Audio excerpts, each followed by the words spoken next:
안녕하세요. 이매진 이재영의 탐나는 일상입니다. 반갑습니다. 네, 요즘 코로나로 인해서 워낙 세상이 빠르게 변하다 보니까는 미래가 참 불안하다 이런 얘기들 하시는 분들이 많아요. 그렇죠. 예, 늘 뭐 미래 어떻게 될까? 나는 뭐 나중에 성공할 수 있을까? 이런 궁금증이 있죠. 그래서 이분들을 이 자리에 모셨습니다. 현재를 짚어보고 또 미래에 대처할 팁을 함께 들어보도록 하겠습니다. 3프로TV의 김프로, 김동완 소장, 그리고 빅데이터 전문가로 유명하시죠. 바이브 컴퍼니의 송기령 부사장입니다. 어서 오세요. 네, 안녕하세요. 뵙고 싶었어요. 저 소개가 좀 잘못된 것 같습니다. 아, 그래요? 바이브 컴퍼니 송기령 부사장의 매니저 이렇게 소개. 오늘은 그 자격으로 오셨나요? 제가 모시고 왔잖아요. 예. 네. 코로나 시대, 뭐 지난해, 올해 정말 격변기의 시대를 보냈고 많은 것들이 변했습니다. 네. 20년 정도 우리 삶을 들여다보셨는데 근 2년의 변화, 엄청난 변화를 우리가 직접 느낀단 말이에요. 어떤 특징이 있습니까? 저희가 데이터로 본 지가 이제 20년 가까이 됐는데요. 네. 그리고 이제 사람들의 삶의 변화를 이렇게 측정해 볼 수 있거든요. 네. 보통은 이제 많이 느끼시는데 저희는 그거를 이렇게 계측기를 본다고 생각하시면 될 것 같아요. 아니 그러니까 그 데이터를 어떻게 보시는 거예요? 20년 동안 뭘 어디서 어떻게 보신 거예요? 일상적으로 계속 뭘 남기세요. 예를 들어서 뭐 내가 어떤 형태의 글을 쓴다고 했을 때 트위터를 날릴 수도 있고 블로그를 남기기도 하고 때에 따라서 인스타그램에다가 사진 찍어서 올리기도 하고 뭐 이런 형태의 수많은 정보들이 남거든요. 심지어 뭐 뉴스페이퍼에 남는 정보들을 보시고 댓글도 달고요. 네. 근데 그 정보들을 저희가 기계를 통해서 다 수집을 해와가지고 네. 그 안에 들어있는 맥락을 파악하는 일들을 이제 AI 기술로 하는 거예요. 네. 근데 그 데이터가 이제 20년이 쌓여가지고 사람들이 뭐에 네. 대해서 관심을 가지고 그렇죠. 하나 네. 알아보는 거예요. 일상적 기록이 남아있죠. 네. 내가 언제 누구랑 뭘 먹었고 그때 어떤 느낌이었고 이런 것들이 다 남거든요. 네, 네. 근데 그런 걸 집합적으로 바라보면 우리 사회가 어떻게 합의되고 있고 그 합의가 변화하는지를 이제 관찰할 수가 있어요. 네. 근데 그러면 이제 스테디하게 이렇게 변화하거든요. 네. 근데 요번에 2년 사이에 그게 엄청 바뀐 거예요. 작년하고 올해. 예, 막 지진계가 이렇게 흔들리는 것처럼 너무 많이 바뀌어가지고 네. 저도 이제 놀란 거죠. 이런 건 처음 봤거든요. 그래가지고 계속 보고 있으면서 저도 불안감이 생기거든요. 그러면 네. 아 이제 뭔가 온다. 그랬을 다 때 꿰고 계셔서 안 불안하실 것 같은데. 아닙니다. 굉장히 불안합니다. 그 실제로 데이터를 보고 있으면 그러니까 놀래요. 보통 SF 영화에서 그 과학자들이 뭐 외계에서 뭐가 날라오면 먼저 뭐 레이더나 여러 가지를 보잖아요. 네. 그때 먼저 놀래잖아요. 네, 비슷해요. 그렇죠. 네. 그래가지고 그거 보면서 아 이게 굉장히 겁난다. 그러면 나는 어떻게 적응할까? 그 다음에는 저는 그래도 운이 좋아가지고 이런 거 좀 봤는데 다른 분들은 좀 뭐라고 해야 되나 맥락 없이 놀라실 것 같아요. 그렇죠. 근데 이런 변화들이 지난 20년의 변화와 2년의 변화, 최근 이걸 2년. 비교해 봤을 때 어느 정도라 그렇게 이거를 놀라우신 거예요? 처음에는 거의 한 3배 정도? 그러니까 저희가 계속해서 변화하는 그런 데이터를 바라볼 때 일단 먼저 셋을 정하거든요. 한 2만 개 정도의 키워드라든지 개념어들을 전부 다 늘 보고 있어요. 네. 근데 그게 움직이는 그 어떤 진폭이라든지 대해상 자체가 한 3배쯤 늘었습니다. 그러니까 일상의 변화의 속도가 한 300% 이상 증가했다고 볼 수가 있고요. 네. 재밌는 건 그 다음인데요. 그게 처음에 있었던 일이라면 그 다음에는 확장되어지는 게 보여요. 예를 들어서 이런 식입니다. 이게 감염의 우려가 있으니까 우리 가급적 만나지 맙시다. 이렇게 얘기를 한 거예요. 네. 그 다음에 뭐가 나오냐면 그러면 만나는 거를 내가 안 하면 다른 방법이 뭐가 있지? 이게 나오기 시작하고요. 네. 좀 있으면 대안이 생각보다 괜찮은데 이렇게 가보지 그래? 이렇게 가는 거예요. 예를 들어서 이런 거죠. 카페에서 이렇게 사람들 함께 있고 하는 것들 번거로운데 그랬더니 그 다음에는 그러면 테이크아웃으로 가볼까? 그 다음에 뭐가 나오냐면 드라이브 스루 어때? 네. 그 다음에는 아침마다 차 몰고 와서 커피 가지고 가야지. 이게 연결되기 버려요. 그러니까 처음에는 이게 단순한 변화였는데 나중에 항구적인 변화로 움직이기 시작하는 거죠. 네. 이게 불과 1년 반 만에 일어난 일이에요. 그러면 위드 코로나로 가도 이런 변화는 지속될 것이라고 보시는 거예요? 늘 변화는 지속되었고요. 네. 근데 이번에는 그 변화의 대상하고 범주가 더 넓어졌다. 그러면 이 변화에 따라서 재테크 분야에도 어떤 변화의 바람이 있습니까? 아마 우리 송기령 부사장님 책의 제목이 그냥 하지 말라. 그러니까 되게 유명한 나이키 광고가 Just Do It이잖아요. 네. 근데 저걸 이제 영어로 하면 Don't Just Do It이거든요. 근데 우리의 사고방식은 그냥 무조건 해봤어? 뭐 이런 게 이제 우리의 사고방식 중에 하나 굉장히 강한 거죠. 근데 주식시장에도 보면 어쩌면 올해 작년에도 마찬가지고요. 주식 투자를 오래 한 사람일수록 수익을 내기가 어려운 그런 환경이었다. 솔직하게 얘기하죠. 왜냐하면 기존의 좋은 주식이라는 개념 자체가 정말 지각 변동을 하더라고요. 예를 들면 최근에 이제 제일 많이 회자되는 게 메타버스 같은 거죠. 그 메타버스를 주식 투자를 오래 한 그 사람들 입장에서는 야 그거 뭐 그냥 애들 게임하는 거 아니야? 이렇게 보시잖아요. 그리고 NFT라고 또 아시잖아요. non fungible 토큰이라고. 야 그게 뭐 그 장면 하나를 디지털로 찍어가지고 그 무슨 뭐야? 옛날에 또 다니면서 그 얘기를 또 안 되는 쪽에서 바라보는 분들은 야 옛날에 그 백남준 씨 있잖아. 그거 엄청 그랬거든. 근데 그거 지금 어디가 있는지도 몰라. 뭐 그런 얘기들을 하면서 이렇게 약간 폄하해요. 그리고 이제 코인 같은 것도 좀 그렇거든요. 어쨌든 코인이 앞으로 어떻게 될지 그건 모르겠지만 현상은 뭔가 변화가 있다라는 거죠. 그래서 최근에 제가 이렇게 주식 투자하는 분들을 보면 뭔가 새로운 것들을 투자의 관점에서 시도하려는 힘과 그걸 거부하려는 힘이 아까 지각 변동이라고 말씀드린 정말 지진계처럼 움직여요.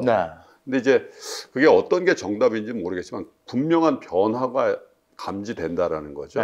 근데 그 변화의 핵심 축이 뭐냐면 주식시장의 어떤 기업의 변화가 아니라 세상의 변화를 감지하고 그 세상의 변화에 부응 또는 세상의 변화를 선도하려는 기업에 대해서 굉장히 많은 투자자들이 돈을 거기다 주고 있고 예를 들면 테슬라 같은 경우죠. 그래서 그런 어떤 세상의 변화가 투자 시장에서 훨씬 더 민감하게 감지된다 이렇게 말씀드립니다. 오늘 오면서 뉴스를 들었는데 그 각 회사도 그렇고 또 교육기관도 그렇고 이제 오늘부터 아마 아이들이 전부 등교하죠. 그런데 학생들은 우리 매일 학교 가야 돼? 이런 질문을 한대요. 그리고 직장에서도 그 회사원들 다 와라 이제 와서 근무하자. 굳이 다 모여서 근무를 해야 돼? 그렇죠. 우리 왜냐하면 내가 사는 곳에 거점 사무실이라는 걸 뒀어요 그동안에. 거기 가서 하면 되잖아. 그게 뭐 이렇게 된다는데 이런 변화들이 이제 계속 가느냐 뭐 이런 거죠. 그러니까 지금까지는 전제처럼 있었던 것들이 항구적이었기 때문에 그거에 대해서 의심하지 않은 거예요. 무조건 와야지. 수업은 출석을 불러야 되는 것이고 그 다음에 앉아서 들어야 되는 거다 이거였는데 이번에 뭐가 나오냐면 이제 11월 달 전에 대학생들은 이미 미리 갔거든요. 그래가지고 많은 대학들이 이제는 정규적으로 수업하겠다고 그랬더니 댓글이 이거였어요. 그럼 이제 1배속 교수님을 봐야 되는 거야? 이게 나왔어요. 1배속? 그러니까 배속. 온라인 수업 같은 경우에 이 수업을 어떻게 듣냐면 1.5배속, 1.75배속으로 들어요. 그러니까 교수님이 1시간짜리 수업해 주신 거를 좀 빠른 분들은 뭐 40분 이렇게 빨리 당겨 들을 수 있단 말이에요. 그렇게 듣다 보니까 어느 순간인가 천천히 얘기하는 사람을 못 견디게 된 거예요. 근데 이제 그렇지가 않고 딱 갇혀가지고 그 얘기를 들어야 되는데 그 템포가 지루하다는 거죠. 이거는 이제 적응이거든요. 그 다음에 선택이죠. 이유가 그런 형태의 삶이 더 효율적이라고 믿고 있기 때문에 나도 모르게 적응한 거예요.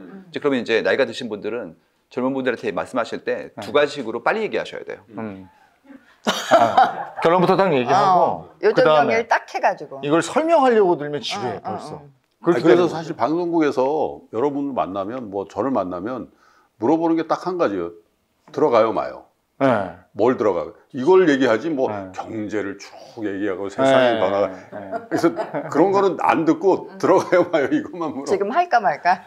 그게 사실은 이런 세상이. 근데 사실은 그냥 우리가 그냥 저는 방송을 시작한 거고 또 이제 그 지상파 3사라는 거기서 방송을 한 거고 이제 유튜브가 대세가 되는 이런 시대에는 유튜브의 화법은 굉장히 빠르더라고요. 근데 사실 어떻게 보면 지금 저희가 이렇게 얘기하고 있는 것도 제가 왜 이렇게 말이 많아 이럴 수도 있어요. 그러니까 그런 변화 여기에서 어떤 사람들이 더 적응하면서 살 수 있는가 연령대별로 막 이렇게 뭐 이렇게 벽도 막 쳐질 것 같고 막 이런 느낌이거든요.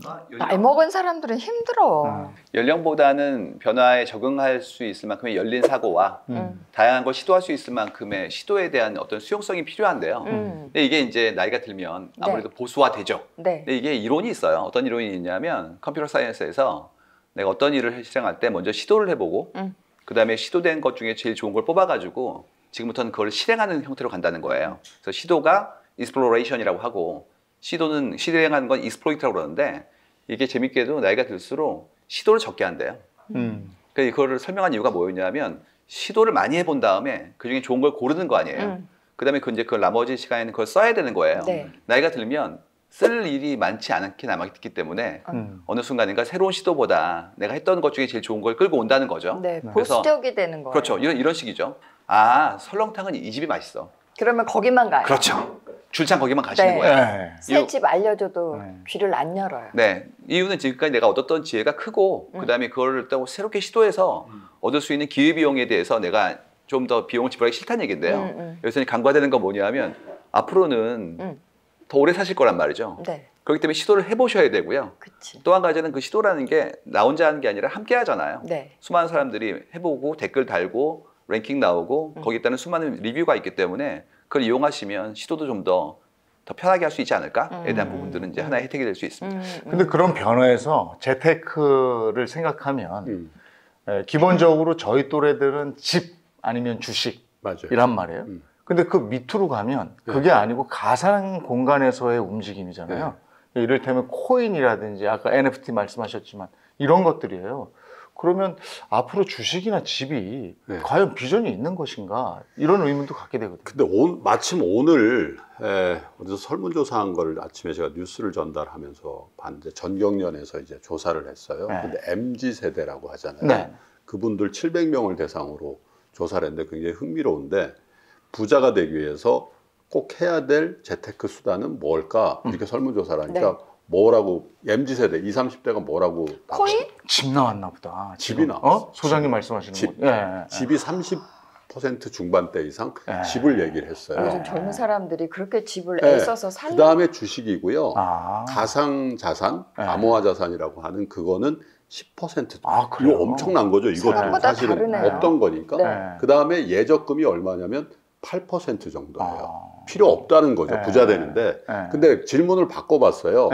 그래서 지금 니네들이 뭘 하고 있냐 했더니 거꾸로 간 거예요. 예적금이 3, 40% 되고요. 주식이 30%, 가상자산은 여전히 10%고 그 다음에 부동산은 굉장히 작죠. 이건 엄두가 안 나니까. 엄두가 안 나니까. 그게 뭐냐면 이제 생각과 실천의 괴리가 여기서 나타나는 건데 중요한 건 두 가지라고 보는 거예요. 하나는 여전히 우리 MZ세대 이걸 떠나서 모든 연령대에서 우리나라의 부동산 불패는 다 남아있다. DNA로 남아있는 것 같아요. 부모님이 집 했으니까. 그리고 또 하나는 사실 그 부동산이 투자 자산 겸 이거는 사실 내가 그렇죠. 그리고 좋은 지역에서 살고 싶은 건 인간 본연의 욕구거든요. 그래서 이거는 잘 안 없어질 것 같다라는 생각이 그 설문을 통해서 본 거고 또 하나는 이제 가상자산이라는 게 뭐 해야 된다라고 생각하는 것도 10%대 또 하고 있냐도 10%대예요. 그런데 한 가지 질문을 더 해봤어요. 하는 분들에게 가상자산에 대해서만 그런데 반은 여전히 이거는 굉장히 위험하고 투기적이다라고 얘기를 하는 거예요. 그러니까 지금 제가 볼 때 20, 30대들은 굉장히 현실적으로 이런 경우가 아마 부사님도 생각하실 것 같은데 굉장히 힘든 거죠. 해야 될 일과 할 수 있는 일이 괴리가 굉장히 심한 거거든요. 근데 예를 들면 5, 60, 70대 가면 지금까지 안 해왔는데 그냥 난 없던 걸로 할래 이런 체념이나 포기가 가능한데 20, 30대는 앞으로 이제부터라고 생각하니까 여기서 방향을 예를 들면 잘 못 맞추면 아까 우리 들어오기 전에 골프 얘기도 했습니다만은 드라이브를 치면 거의 0.1도, 0.5도 정도 차에 어떤 거는 페어웨이 한 가운데 떨어지고 어떤 거는 왼쪽이나 오른쪽으로 그쵸 오비가 나잖아요. 그러니까 지금이 어쩌면 20, 30대의 경우에는 초유동성의 시대라는 건 다 알고 있고 이게 어떤 형태로 돈이 몰리면 굉장한 부가 여기에 집중될 거라는 것도 알고 있기 때문에 그거를 방향을 잘 맞추기 위해서 굉장히 노력하고 있다라는 그런 생각을 많이 하게 돼요. 그래서 사실은 이제 기성세대의 입장에서 20, 30대 젊은 분들하고 대화할 때 참 저도 힘든 게 야, 본업에 충실해야 돼 이런 얘기를 하면서도 본진을 훼손하지 말고 본업에 충실해야 된다라는 선배 세대로서의 당연한 얘기를 해주면서도 과연 우리 사회가 또 그들의 회사가 본업에 충실한 사람들을 다 케어하고 가고 있는가? 두 분이나 우리들은 예전에 그 직장에 갔을 때 그냥 그 회사가 성장했기 때문에 거기에 편승해서 혹은 내 동료들보다 한 2, 3년 정도만 빨리 가면 저희가 엑스트라로 성장하는 거잖아요. 두 자리 성장하는데 거기다 엑스트라로 성장하는 거니까 사실 재테크라는 게 어쩌면 내가 내 일을 가장 열심히 하는 게 가장 최선의 재테크일 수 있는데 지금 MZ세대는 그거 자체를 부정할 수밖에 없는 그런 상황. 그게 이제 예적금과 부동산, 주식, 가상자산에 대한 태도로 반영이 된다고. 근데 MZ 세대들이 보니까 선배들 세대를 보니까 성실하게 일했던 사람들이 나중에 별 볼 일이 없거든요. 그리고 거기서 딴 거 해가지고 막 왕창 돈을 벌었던 사람들이 멋있게 살거든요. 그걸 보니까 내가 성실하게 사는 삶은 별로 의미 없다고 생각하는 것도 같은데 지금 MZ 세대 말씀하셨으니까 MZ 세대 전에 X 세대라는 것도 있었고 그 전에 오렌지 세대라는 것도 있었고 있었어요. 네. 그러면 어떻게 보세요? 그런 세대들의 변화가 고스란히 또 데이터에 있을 텐데. 세대 변화는 저희가 굉장히 많이 연구했고요. 왜 그러냐면 그거를 기업이 원하기 때문이에요. 일정한 세대가 새롭게 소비의 주축으로 떠오르면 그때 그분들의 선호나 기호를 알아야지만 함께 갈 수 있기 때문에 계속 스터디를 하거든요. 근데 이제 두 가지 요건이 있죠. 하나는 그 사람이 일정한 어떤 사회적인 기회를 얻었던, 경험했던 곳에서 얻은 가치관이 어떠한 형태의 나의 삶의 태도를 결정하느냐에 대한 부분이 있고요. 이건 경험에 대한 부분이고요. 두 번째도 있는데 라이프 스테이지예요. 그러니까 내가 걱정을 할 때 그 삶에서 얻게 되는 기본적인 걱정이 있어요. 뭐 아이를 낳고 키우고 이런 것들도 있고요. 그 다음에 또 성장기를 넘어서 이제 성숙기로 넘어갔을 때 삶에 대한 어떤 회한도 있고 이런 게 있기 때문에 이 두 개를 같이 봐야 되거든요. 보통 그거를 혼동하세요. 근데 이제 이슈는 그거죠. 사회문화적으로 우리가 공통의 경험을 했잖아요. 그럼 이제 이재용 아나운서님도 어렸을 때 배워졌던 것도 있지 않습니까? 뭐 교련 같은 거. 네. 있죠. 예. 교련.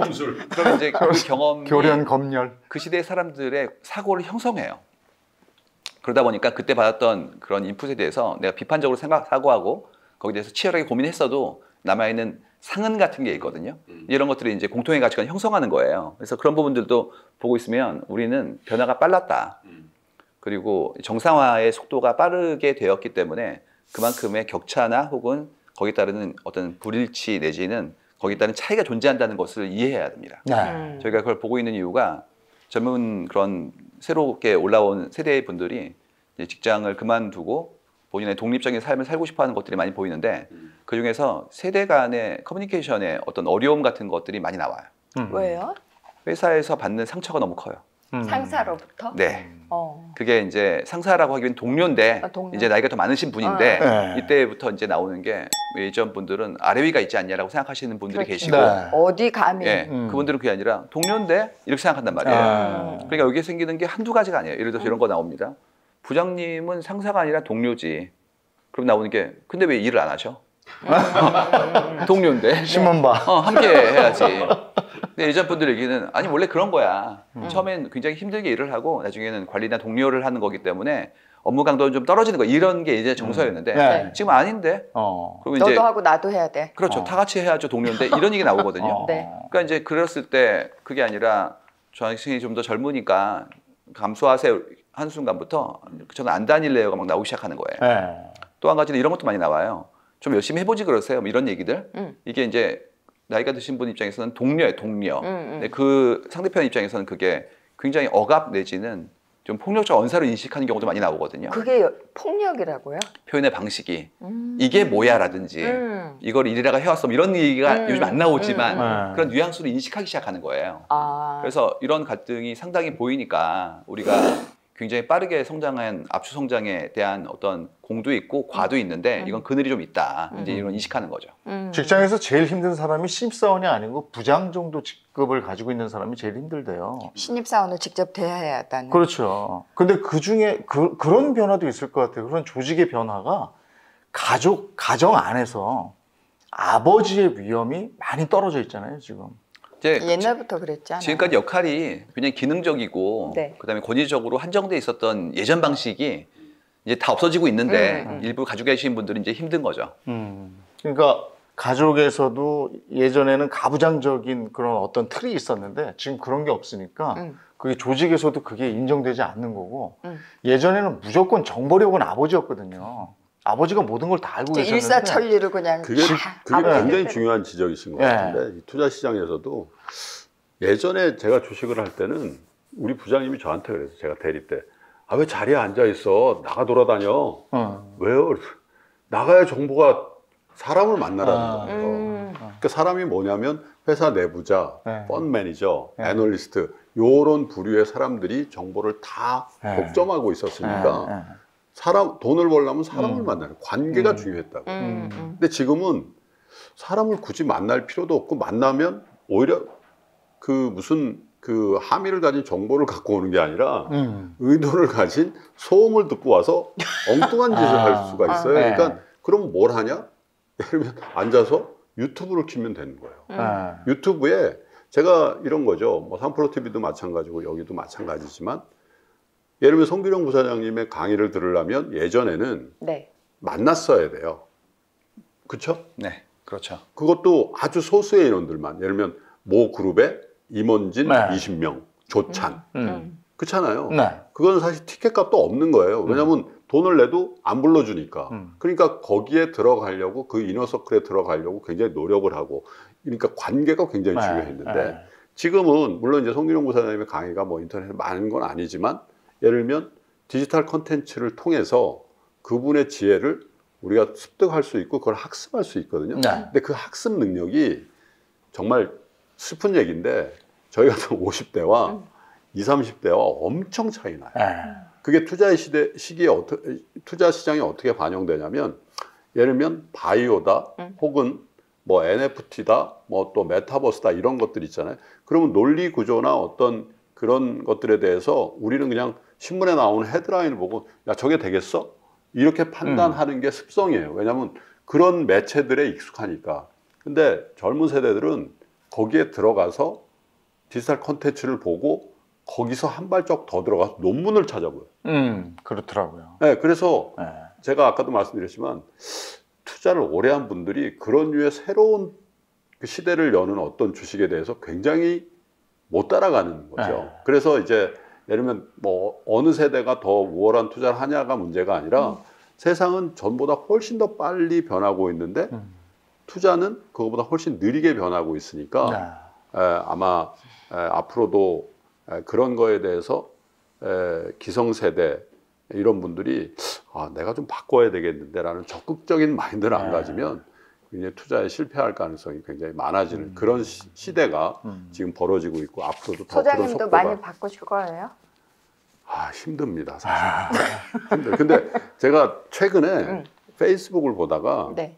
아주 충격적인 영상을 하나 봤는데요. 어떤 분이 이제 올린 거예요. 그분이 모 국영 그 은행에서 퇴사를 하면서 본인이 이제 벤처업계로 가면서 그 영상을 보고 자극을 받았다는 거예요.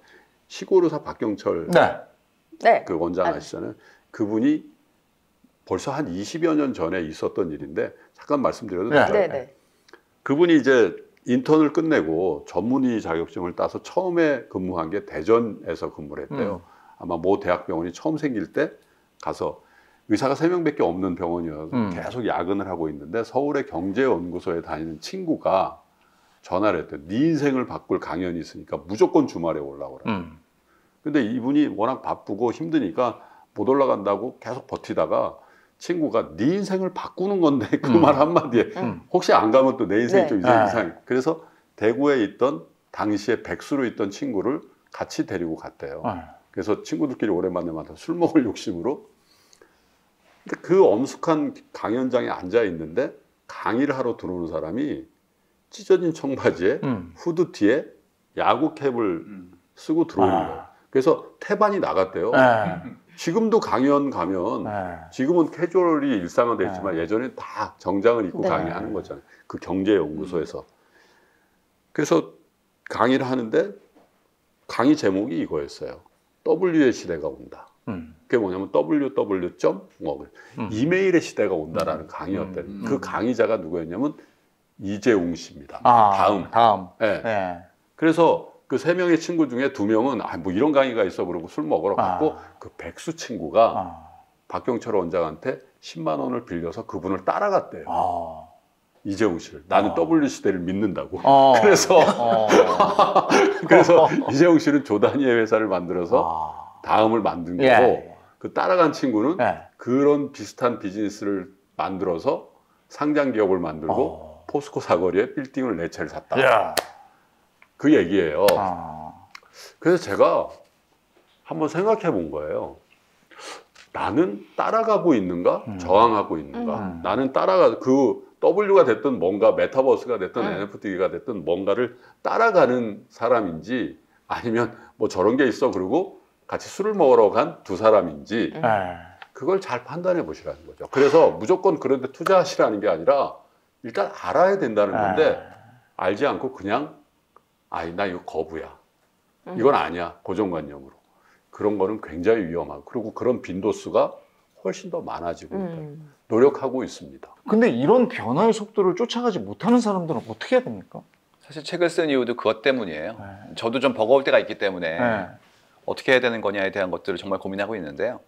사회가 함께 살기 위해서 집단을 이루고 모dom으로 생존해 왔기 때문에 어떻게든지 함께 살 수 있도록 노력하게 만들 거예요. 그걸 이제 제도로 할 수도 있고 교육이 될 수도 있고 아니면 또 네트워크나 연계일 수도 있고요. 더 나아가서는 AI가 그걸 도와줄 겁니다. 그래서 어떻게든지 끌고 갈 텐데 문제는 이제 끌려가면 너무 힘들잖아요. 그러니까 이왕 하는 거 좀 먼저 해보는 게 어떻겠느냐는 얘기를 드린 거였고요.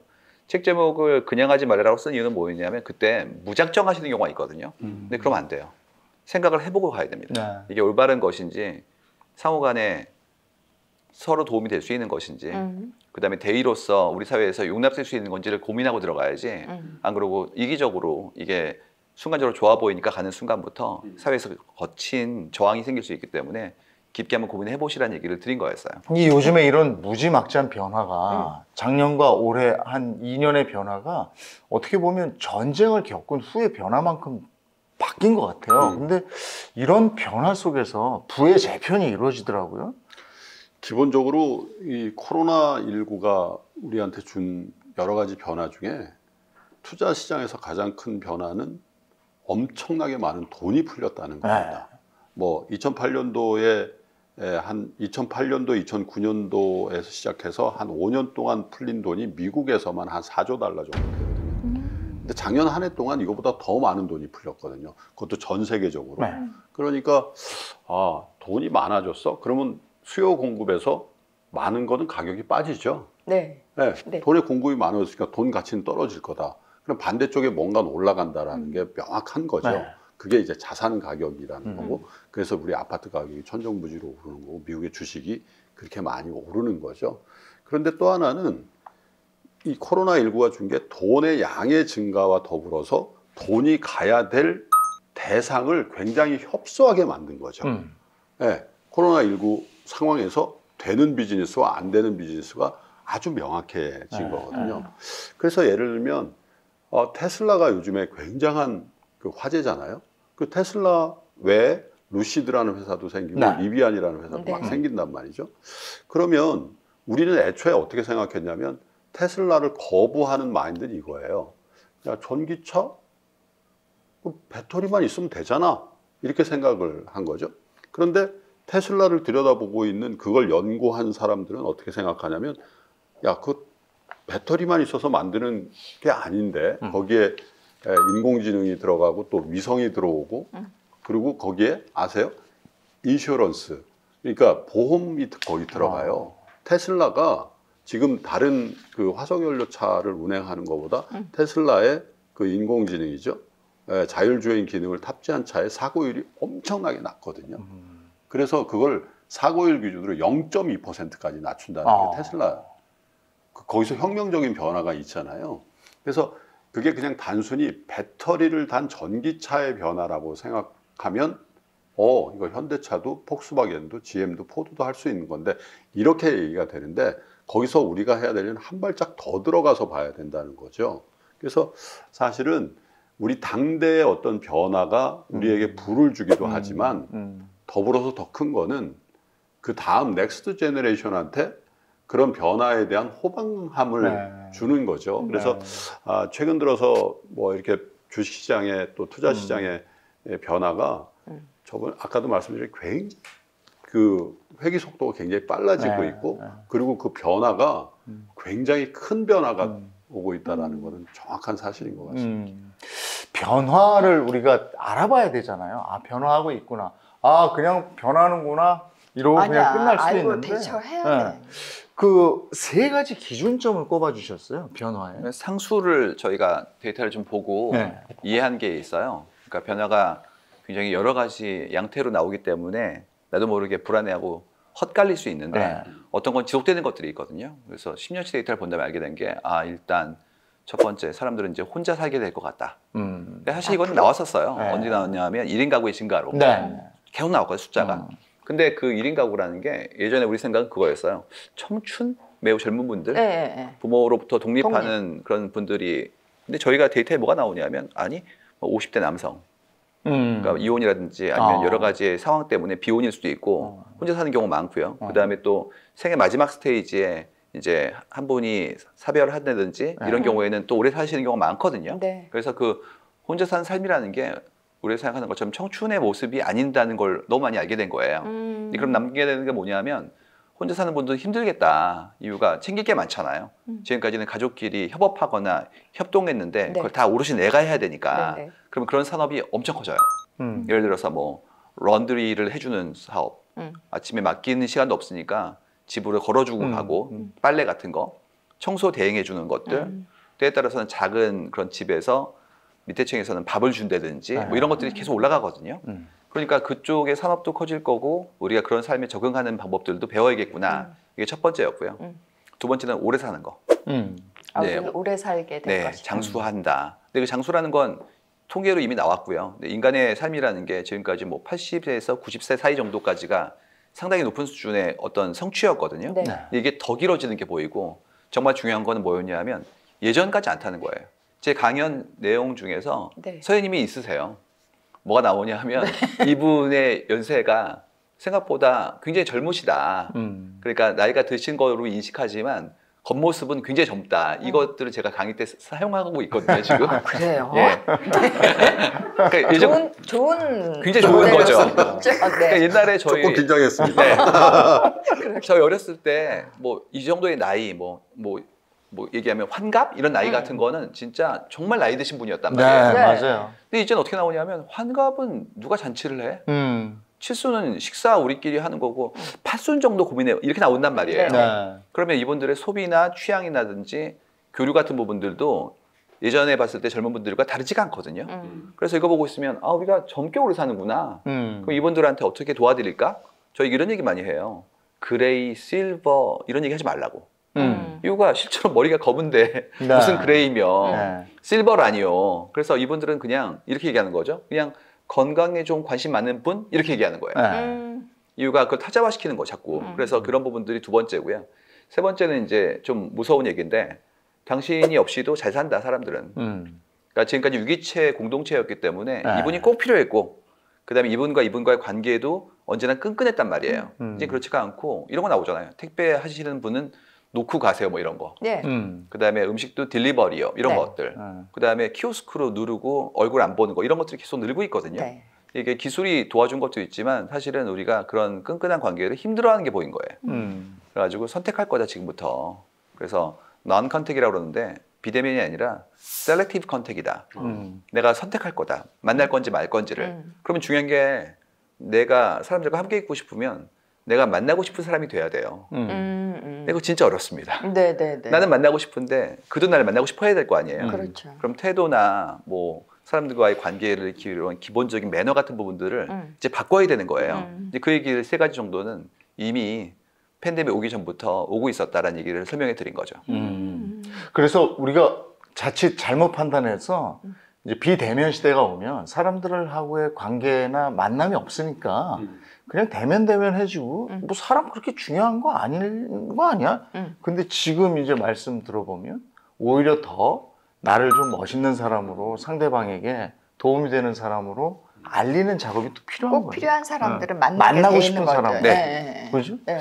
연락했는데 저쪽에서 계속 반응 없으면 그럼. 그러면 내가 만나고 싶은 사람이 아닌 지금 거지. 브랜드도 양극화되는 게 옛날에는 이런 식이었어요. 뭐 길거리에 점포 많고 가면 비슷비슷하게 이랬었잖아요. 요즘 어떻게 되냐면 진짜 예쁜 곳에 멋진 건물 짓고요. 네. 거기 있는 점원분들은 정말 트렌디하시고 설명도 잘해주시고 친절한 분들이 계세요. 네. 그래서 거기서 극단의 경험을 한 다음에 구매는 온라인이에요.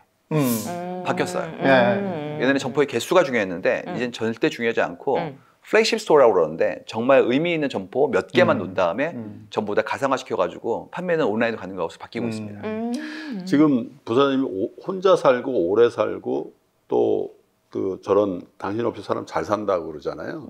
저 얘기를 들으면서 정말 오래 사는 거는 확실한 팩트죠. 네. 근데 오래 살면 어떻게 되나 보세요. 예를 들면 오래 산다고 오래 일하는 건 아니거든요. 네. 60까지 일하고 예전엔 70에 세상을 뜨거나 혹은 세상을 10년 살 동안도 거의 가족과 같이 살았거든요. 자식들이 부양하면서. 근데 지금은 재수없으면 110세라고 하잖아요. 네. 그러니까 120. 네, 벌써 120세 됐네요. 뭐 1년에 10년씩 늘어나니까. 그러면 90세라고 하더라도 30년을 뭔가 혼자 살아야 된다고요. 그러니까 그 쌓은 펜션, 연금이라든지 이런 그 자산은 예전하고 똑같거나 오히려 더 줄어들었는데 10년 쓰고 이제 세상을 떠나고 아이들한테 대충 물려줄 일을 30년을 써야 되니까 소비가 주는 거예요. 네. 근데 소비가 준다라는 건 어떤 얘기를 대신 하는 거냐면 소비가 줄면 경제 성장률이 그만큼 높지 않겠네. 예, 특히 미국 같은 나라들도. 네. 그리고 경제 성장률이 안 높으면 금리도 따라 안 오르겠네. 최근에 금리가 많이 올랐잖아요. 네. 근데 그러면서 금리가 3% 4% 간다라고 막 얘기를 많이 하거든요. 왜냐하면 인플레이션이 있으니까 미국의 기름값도 오르고 막 그러잖아요. 네. 근데 그거에 대해서 별로 동의를 할 수 없는 게 인간 수명이 느는데 소득은 한정적인데 그걸 슬라이스 쳐서 이렇게 쓸 테니까 이 기조가 훨씬 더 구조적이다. 그런데 제가 볼 때는 변화가 있는 게 이 코로나 팬데믹이 되면서 자산 가격이 오른다 그랬잖아요. 부의 양극화가 엄청나요. 미국에서도. 그러니까 부자가 더 부자된 그리고 부자 주변에 있는 사람들도 나도 쓸만한데 이런 사람들이 많이 생긴 거예요. 그래서 제가 요즘에 관심 있게 보는 건 뭐냐면 저 혼자 살고 오래 살고 그러면 나를 조금 더 돋보이게 하려는 욕구가 굉장히 강하시죠. 그러실걸요? 만나고 싶어 하시는 사람. 그래서 K 드라마니 뭐 K 팝이 이런 얘기 하잖아요. 네. 유력한 K 중에 K 에스테틱. 요즘 의대 가면 무조건 피부과를 1등으로 치죠. 네. 의대생들 무조건 피부과 가려고 그러거든요. 근데 그 주로 여성분들이 많이 이용을 하시지만 진짜 그 피부과에서 어떤 시술이나 진료를 받으신 다음에 남자들 많아요. 소장님 모르시는구나. 네, 남자들도 많은데 그래서 이제 예를 들면 여고 동창 모임에 가잖아요. 네. 그래서 어떤 분이 그거를 이제 우리는 잘 모르겠더라고 그 효과에 대해서. 근데 그 여성분들은 그 미세한 효과에 대해서 굉장히 잘 아나 봐요. 그러면 그날 이후로 그 동창회 모임의 남편들은 다 죽음이에요. 다 거기 가야 되니까. 네, 울세라 뭐 이런 거 해야 되니까. 그죠? 그러니까 이 피부에 관련된 어떤 산업이 추세적으로 뜨겠네. 그런 생각도 좀 들더라고요. 왜냐하면 자기가 나이 든 걸 거부하려고 하는 마음은 누구나 있는데 그런 걸 실행할 수 있는 형편이 된 사람들이 굉장히 많이 늘었다라는 거죠. 영화에서 이제 미래를 예측하는 영화들이 있잖아요. 백투더 퓨처 같은 영화를 보면 거기에서는 공중전화를 썼더라고요. 근데 지금 세상을 변화하게 하는 게 내 손 안에 있는 전화기잖아요. 이거 하나로 다 되니까. 근데 미처 백투더 퓨처에서는 그걸 예측하지 못했어요. 그리고 또 하나 우리가 옛날에 봤던 공상 만화에 보면 미래에는 음식이 필요 없다고 그랬어요. 약 같은 거 먹어. 알약 같은 거 하나 딱 먹으면 포만감을 느끼고 그걸로 그냥 하루 버티고 이런다고 그랬는데 이 두 가지는 완전히 틀린 거잖아요. 그러니까 미래를 예측할 때 이렇게 정확한 예측을 해야지 잘못된 예측들도 많을 거 아니겠어요? 그러니까 이게 기능에 의한 예측을 할 거냐 욕망에 의한 것을 할 거냐에 따라 달라지거든요. 기능은 이제 기술 변화에 대해서 정확하게 이해해야 되고 그다음에 그 발달 단계에 대한 세밀한 스터디가 있어야지 가능한 건데요. 그렇지가 않고 이런 건 되게 쉬워요. 오래 살겠네. 그렇겠죠. 오래 살고 싶겠죠. 그다음에 오래 살면 남들과 어울릴 때 좀에도 젊어 보이고 싶겠네. 마찬가지잖아요. 이거는 굉장히 명제이기 때문에 그렇게 바라보시면 그 나중에 되게 쉬워집니다. 그러니까 오히려 뭐 디테일하게 갈 거 없이 네네. 지금 짚어주신 세 가지는 누구나 느낄 수 있는 변화니까 그리고 계속해서 피벗 그 안에서 있는 것들. 네, 맞습니다. 네. 그렇게 판단을 해라. 그러니까 영화 보고 막 이렇게 전 틀렸잖아 이렇게 굳이 그럴 필요는 없다. 근데 잘 만든 것들도 있어요. 예를 들어서 마이너리티 리포트 같은 경우에는 거기 쓰이는 기술들이 예전에 마이크로소프트 연구소랑 함께 스터디한 거기 때문에 지금 거의 현실화됐어요. 그때 썼던 것들은. 그래서 잘 기획하면 또 맞는 것도 많이 나옵니다. 또 하나 궁금한 게 생겼는데 이제 혼자 살고 오래 살잖아요. 그래서 다들 집은 큰 집 필요 없고 소형화된다 이랬단 말이에요. 근데 지금 코로나 시대에 그게 아니었어요. 집에서 활동하고 싶으니까 집에 그러니까 머무르는 시간이 많으니까. 큰 집을 막 찾아.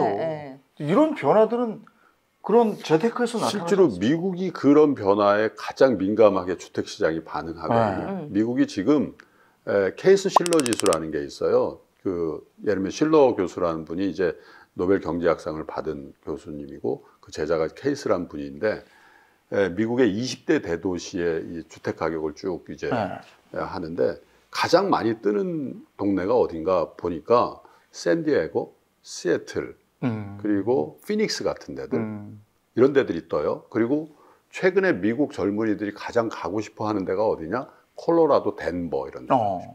공통점이 뭐죠? 자연이 좋은 데예요. 자연이. 네. 그러니까 그러면 제일 좀 썰렁한 데는 어디냐? LA 다운타운, 뉴욕, 맨하탄 이런 데들. 왜냐하면 그건 집적이잖아요. 그리고 집적의 특징은 소형화죠.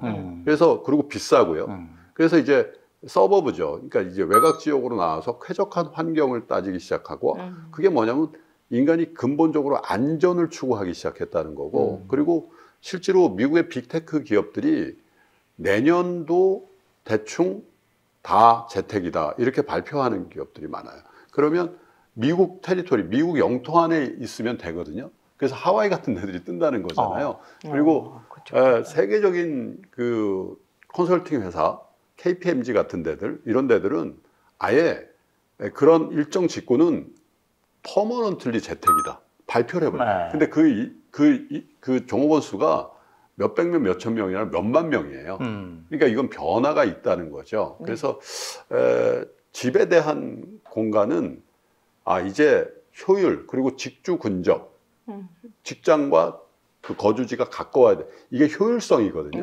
근데 그거보다도 이제 안전 그리고 가족 그리고 뭐 자연 친화적인 거 이런 거에 대한 욕구가 굉장히 많아서 미국 주시장에 보면 이런 류의 이제 그 리모델링 또 재건축 이런 수요가 많겠죠. 그러면 이제 건자재 회사 같은 것들 이런 주식이 굉장히 많이 올려요. 예를 들면 뭐 그 미국은 덤프트럭, 픽업 같은 것들 많이 써서 본인이 직접 하잖아요. 그런 수요가 굉장히 많아요. 그런 관련주들이 굉장히 많아요. 근데 그렇다면 이게 우리나라에서도 그럴 것인가? 욕망이 커지니까요. 저희 지금 데이터에 뭐가 나오냐면 홈짐, 홈 카페 이런 식으로 홈 오피스 이런 것들을 집안에 만들려고 해요. 근데 그게 단순히 밖에 위험하니까 여기 있어야지 이 레벨이 아니라요. 내 삶을 더 풍요롭게 갖고 싶어 하는 거예요. 그러니까 저 어렸을 때만 하더라도 기억나는 게 형이랑 같이 방 쓰고 투닥거리고 이게 늘 있는 일이었단 말이에요. 워낙 식구도 많고 그랬으니까 양보도 하고 이랬었는데 지금 당연히 내 방이 있어야 되잖아요. 이걸 넘어서 난 드레스룸도 있어야 되는데 그다음에 컴퓨터는 따로 해야 되는데 이런 것들이 욕망이 커지는 거예요. 그래서 이 커지는 순방향 속에서 할 수 있는 일들이 내가 집을 키울 수도 있고 아니면 그런 퍼실리티가 있는 곳에 있을 수도 있어요. 예를 들어서 시내 중심가에 레지던스인데 집 크기는 크지 않지만 내려가면 스타벅스가 있고 그 다음에 자연스럽게 거기 같이 있는 커뮤니티 센터에서는 사람들이 함께 어울릴 수 있는 이런 식으로 움직이니까 이런 식의 더 나은 삶에 대한 욕구는 계속 커지고 있어요. 그래서 이걸 푸는 방식은 다 다를 수 있다. 이거고요. 두 번째는 이제 말씀하신 거랑 연결되는 내용인데 이게 출근을 안 해도 돼? 그러면 집에서 해도 돼? 그럼 그 다음에 나오는 게 뭐냐면 그러면 난 다른 곳에 갈래요. 이렇게 나오거든요. 피닉스 왜 이래요? 좀 있으면 발리면 안 돼. 이게 나오기 그렇죠. 시작해요. 더 나가서 뭐가 나오냐면 난 3개월 발리, 3개월 제주도 이렇게 움직이기 시작합니다. 노마드 되는 거예요. 예, 유동화되는 거예요. 이거는 삶의 형태를 바꿀 겁니다. 지금까지는 국가와 시민이라고 하는 사람들이 이렇게 연결돼 있었거든요. 네. 이제는 아니에요. 국가를 넘어갈 수가 있어요. 하와이 가서 일할 수도 있는 거예요. 예, 그러면 이제부터 나오는 게 그러면 그분의 국적은 뭐지? 그러면 세금은 어디에 내지? 그분의 의료보험 어떻게? 이런 식의 얘기가 계속 나올 수밖에 없어요. 네. 근데 흥미로운 건 그분들이 고소득이에요. 그러니까 이제 이분들 자체를 놓고 여러 국가가 동시에 서로 오시라고 할 확률이 매우 높으면 이미 시작됐습니다. 그러면 국가 이건 너무 크네요. 지금 말씀처럼 그 얘기를 하자면 모든 게 정비가 돼야 되는 세상이 와야 되는데 그렇죠. 혼돈의 세상인데요. 지금 그래서 계속 싸우고 있어요. 국가별로 법인세를 어떻게 할 거냐, 그 기준 정하자. 중간에 고소득자라든지 자산가가 다른 나라로 갔을 때 세금을 어떻게 할 거냐 이런 얘기들이 이미 벌써 몇 년 전부터 나오고 있는 중이에요.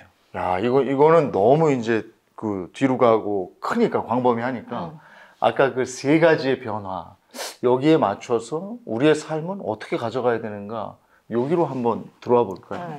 현행화해야죠. 현행화해서 계속 지금의 삶과 사회와 나를 맞춰 나가야 돼요. 그러니까 계속 말씀하신 게 이거거든요. 옛날에 좋았지. 요즘은 각박하고 그 얘기는 내가 현행화를 하지 못했다는 거에 대한 자백 같은 얘기예요. 그래, 추억을 먹고 사는 그렇죠. 사람들. 또 이런 거 있거든요. 요즘 애들은 그러면 큰일입니다. 그러면 내가 요즘 사람이 아니란 얘기거든요. 그렇기 때문에 그 얘기하지 마시고 고르게 교류하고 지금의 삶에 대한 시도를 더 많이 해보고 그냥 그런 거 있잖아요. Why not? 한번 해보지 뭐. 네. 이런 식의 태도를 가지는 것이 제일 필요한 덕목이라고 볼 수가 있어요. 현행화가 옛날에 우리가 얘기했던 그거예요. 지금이 중요하다 뭐 이런 거예요. 지금의 세상에 내가 맞추어서 나 스스로를 변화하는 걸 말해요. 그러니까 싱크를 맞추고 업데이트하는 걸 말하는데요. 근데 그게 어려워요. 방법은 이제 두 가지가 있는데 하나가 굉장히 깨어 있으면 돼요. 늘 보고 있는 거예요. 요즘은 뭐가 어떻게 움직이고 있어? 근데 이건 피곤하잖아요. 근데 저는 이제 개인한테 선택 좀 추천해 드리는 건 깊게 가는 게 낫지 않을까. 예를 들어서 카페라고 친다면 카페야 뭐 너무 많으니까 힘들 수 있겠죠. 근데 만약에 그분이 음악의 조예가 깊어요. 그 다음에 장서를 모은 게 막 2만 권이에요. 그 다음에 그건 정말로 글 쓰는 걸 즐거워하시는 분이에요. 이런 분이라면 산속에 있는 카페도 오시거든요. 네, 맞아요. 나의 팬덤이 있기 때문에. 네. 그렇기 때문에 개인이라면 깊게 가는 게 오히려 더 항구적인 어떤 확률이 높은 싸움이 아닐까에 대한 부분들을 설명할 수 있을 것 같습니다. 그러니까 저는 이렇게 설명해요. 발견되는 거다. 여기서 굉장히 굴을 깊게 파고 내가 뭔가 열심히 하고 있으면 사람들이 이런 일을 한 사람이 있었어? 라고 알아봐 주는 거. 이게 발견되는 겁니다. 허겁지겁 쫓아가면 안 되고 네. 내가 뭔가 이렇게 탁 해놔야 돼. 해놓고 기다려야지 쫓아다니면 뭐 안 하고 돼. 있어 이렇게 네. 알릴 필요도 없어. 근데 이제 이렇게 그 사람들이 오래 사니까 은퇴 후의 삶에 대한 얘기들을 많이 한다고요. 그래요. 대부분의 사람들은 네. 일정 나이가 되면은 은퇴를 하게 네. 되니까. 근데 제가 예진 누나한테 은퇴 후를 물어보면 은퇴는 없다라고 얘기해요. 그게 저는 또 그렇게 얘기하죠. 배우니까 좋겠다. 좋긴 참 배우는 좋아요. 나이에 따라서 다 자기 역할이 있는 거잖아요. 저는 배우가 그렇게 좋은 직업이라는 생각을 한 지가 오래 안 됐는데. 근데 우리 같은 사람은 은퇴 연령이 있을 것 같아요. 아니 이재용 씨도 괜찮을 것 같은데요? 그게 너무 이제 나이가 들어서 기억이 가물가물해지면 그러니까 피부 관리도 배우를 하세요. 배우. 그래 어렸을 때 하고 싶어 했잖아요. 은퇴 후의 삶은 어떻게 해야 될까요? 저는 깜짝 놀랐던 게 네. 저희가 이제 스터디를 한 다음에 알게 된 게 은퇴는 안 하면 좋겠다 이거였거든요. 맞아. 근데 그 얘기를 하셔서 깜짝 놀랐습니다. 네. 은퇴를 안 하시는 게 제일 좋아요. 그러니까 내가 이 일을 하고 이게 나의 일이다라는 거는 훌륭한 일인데 네. 이 일을 그만둘 수 있다면 어떤 삶을 살까에 대한 부분들을 지금까지 우리가 잘 못 봤거든요. 이유가 수명이 짧았기 때문에 일이 끝낸 다음에 여명이라는 부분들이 길지가 않았었어요. 네. 심지어 아팠고. 근데 이제는 그렇지가 않고 건강하게 오래 살게 됐기 때문에 처음으로 시도하는 건데요. 가능한 한 이 일을 오래 하면 좋고요. 만약에 이 일이 여러 가지 제한 때문에 못한다 그러면 다른 일을 하면 됩니다. 그렇기 때문에 은퇴를 안 하는 것이 가장 바람직한 일이다. 그래서 사람들이 인문학을 하라는 거구나. 그러니까 여기서 단편적인 것만 보지 말고 깊이를 보려면 뭘 좀 세상을 알아야 되니까 그래서 인문학이 필요하고 책도 좀 많이 읽고 이러라는 얘기인 것 같아요. 계속 조갈이 납니다. 요즘 네. 뭐가 뜨고 있어 그러면 그거 하면 나만 하는 게 아니잖아요. 네. 또 막 들어올 거 아니에요. 네. 그럼 또 다 불살라지고 가니까 그런 방식은 옳지 않습니다. 그렇다면 이제 미래에 그러니까 지금도 잘 살아야 되지만 미래도 내가 좀 어느 정도 살아야 준비를 되고 해야 돼. 투자라는 건 미래의 가치를 보고 투자를 하잖아요. 그럼 투자를 할 수 있게 하는 3가지 정도의 원칙이 뭐가 있다고 그러던데. 요즘은 좀 저는 뭐 그 누가 이렇게 투자하는데 원칙을 제시하기보다는 여러분들이 각자가 투자에 대한 생각을 실생활에서 좀 뽑아 쓰셨으면 좋겠어요. 예를 들면 투자라는 게 어떤 굉장히 큰 투자자가 성공 사례를 보여줘도 그걸 우리가 그대로 따라 이런 경우가 있습니다. 저희 그 친구들이 있는데 정말 투자를 잘하는 친구가 있고 그거를 따라 하고 싶은 친구가 있잖아요. 그래서 어떤 친구가 정말로 자기가 주식을 산 날 그 계좌를 오픈해주고 나 이렇게 샀으니까 나 다 오픈했다. 그러고 나서 한 2년 정도, 1년 정도 지난 다음에 다시 모여서 계좌를 다시 한번 다 까봤거든요. 그 수익률이 다 다른 거예요. 똑같은 걸 묘하게 똑같은 날 똑같은 종목을 거의 비슷한 가격에 샀는데도 맞아. 왜 그럴까요? 그게 그 투자자 다 가지고 있는 내공과 인내력의 어떤 그 척도에 따라서 이런 거죠. 그러다가 무슨 금융위기가 와요. 그러다가 무슨 IMF가 와요. 예를 들면. 그러면 확신이 없는 투자자들은 그 사람에 대한 신뢰를 이렇게 훼손시킵니다. 저 친구가 지금까지는 성공했지만 이번엔 아닐 거야. 이번에는 아닌가 보다 하고 팔죠. 왜? 그 주식에 대한 그 회사에 대한 신뢰가 아니라 그 지인에 대한 신뢰였거든요. 이거는 항상 바뀌게 돼요. 그러니까 어떤 분이 어떤 투자를 권하거나 어떤 아이디어를 내면 그걸 채택하기 전에 그 사람에 대한 신뢰 이전에 그 투자 목적물에 대한 공부를 선행하셔야 되는데 덮어두고 한다. 이런 개념이고. 또 하나는 실생활에서 우리가 아이디어를 좀 채택하라. 몇 년 전이었는데 테슬라의 일론 머스크가 돈이 없으니까 1,000불씩 일단 예약금을 걸면 내가 이 돈을 모아서 생산해서 몇 년 모월에 딜리버리 해드릴게요. 이런 적이 있었을 기억나시잖아요. 그때 굉장히 화제였죠. 지금 생각해 보면요. 물론 결과론적이지만 그 1,000불을 맡기고 다른 1,000불로 테슬라 주식을 샀으면 지금 테슬라는 거저 저한테 오죠. 돈 한 푼도 안 내도 될 거예요. 그 1,000불이 테슬라를 사고도 남은 정도의 돈이 됐을 테니까요. 왜 그 말씀을 드리냐면 우리는 실생활에서 나의 욕구를 채우기 위해서 소비를 결정하고 뭔가 실행하는데 거기서 조금만 확장하면 되거든요. 나와 대중들이 무엇을 원하는가. 근데 그런 류의 투자의 방법론이 제가 말씀드린 애플이나 테슬라만 있는가? 한번 정확하게 생각해 보시라는 거죠. 실생활에서 소비를 통해서 그런 아이들을 좀 캐치업해라. 원칙을 말씀드리기보다 그런 생각을 좀 해보고 싶고. 또 하나는 그럼에도 불구하고 투자의 본질은 가격과 가치의 차다. 이건 양보할 수 없는 거예요.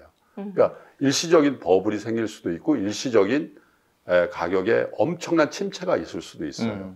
그 주식의, 그 회사의 가치는 결국은 주식의 가격에 수렴할 수밖에 없는 거거든요. 그래서 제가 뭐 너무 세상의 변화에 이렇게 말씀드린 것 같지만 항상 주식의 원칙은 그 회사의 가치, 본질 가치와 가격이 어느 순간에는 수렴한다라는 그런 생각을 동시에 해주시면서 리스크를 좀 관리하시면 좋을 것 같습니다. 사실은 저 두 분을 모시고 얘기를 나누다 보니까요 한정없이 얘기를 하고 싶어요. 미래에 대해서도 궁금하고 또 누구나의 관심 재테크에 대해서 어떻게 할까에 대해서도 다들 궁금하고 해서 근데 워낙에 바쁜 두 분을 이렇게 모셔놨기 때문에 이쯤 해야지 뭐 더 했다가는 두 분이 화내서 다시는 안 나오시고 아니 오늘 뭐 길진 않은 시간이었지만 너무 이렇게 함축해서 좋은 말씀들 많이 들어서 기분 좋았어요. 오늘 김동환 소장 그리고 송기령 부사장과 함께했어요. 좋은 말씀 감사합니다. 고맙습니다.